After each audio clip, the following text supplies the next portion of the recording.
Exaggeration is almost a sport in itself. A player has 3 good games, and suddenly people are talking about a record contract.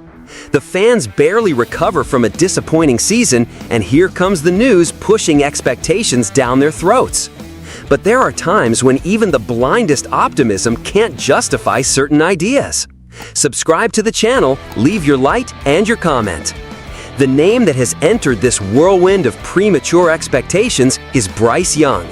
According to Tyler Sullivan of CBS Sports, the quarterback for the Carolina Panthers would be the leading candidate for a contract extension within the franchise.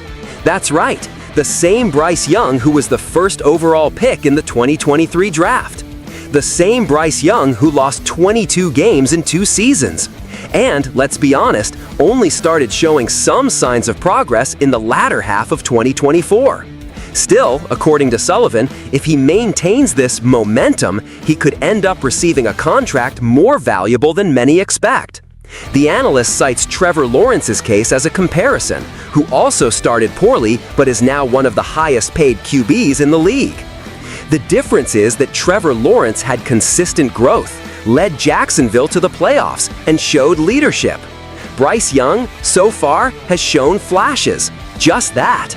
And let's remember, Carolina has contractual control over Young until 2027, thanks to the rookie contract with a 5th-year option. In other words, there is no urgency, there is no need, there is no market pressure. Offering an extension now would be pure emotion, and a team that acts on emotion in the NFL usually pays dearly later. Young's moment is not one to celebrate, it is one to prove, to sustain. He has shown evolution, yes, but he has not yet justified the status of the #1 pick. The offensive line is unstable, the receiving corps still leaves much to be desired. And Young needs to show that he can win games, lead drives in the 4th quarter, and be the difference between loss and victory.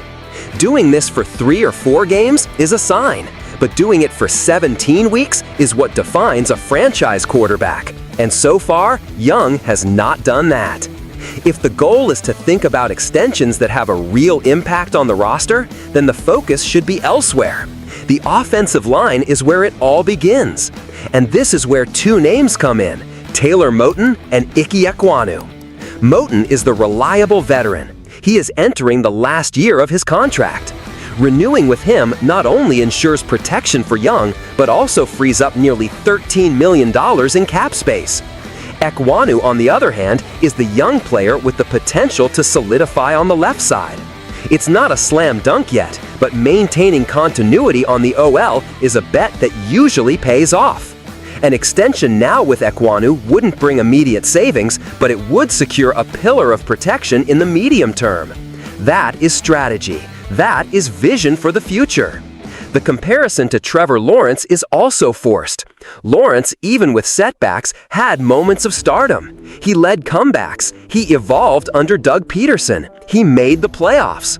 Young, in turn, has spent much of his professional career so far struggling to maintain a clean pocket and complete short passes. The difference in context is striking, and that is precisely why the best decision is to wait. Give it time. Observe 2025 with coldness. If Bryce has a real season with consistency and growth, the conversation changes. But now, it would be a completely hasty move. The most curious thing is to see this idea arise at a time when the franchise needs sobriety so much. The Panthers have come off a string of administrative errors, rash trades, bad contracts, drafts without immediate impact. The new management needs to regain the fans' trust with concrete decisions. And paying a quarterback who hasn't proven anything yet is the kind of attitude that undermines any attempt at rebuilding. The market has already shown that poorly given contracts for QBs can cripple a franchise for years. Just look at Daniel Jones in New York, at Kyler Murray in Arizona. The warning is clear. In my opinion, this suggestion from CBS is just another one of those ideas that arise in the offseason void. Bryce Young can indeed be the future of the franchise, but he is not there yet. He is halfway there. He needs to show more, much more. And the management needs to act calmly. The priority should be to protect your quarterback, give him a stable environment, and only then think about rewards. Because contracts in the NFL are more than just money. They are a statement, they are a commitment, and it is not yet time to sign that check. Subscribe to the channel, leave your like and your comment. Until the next video.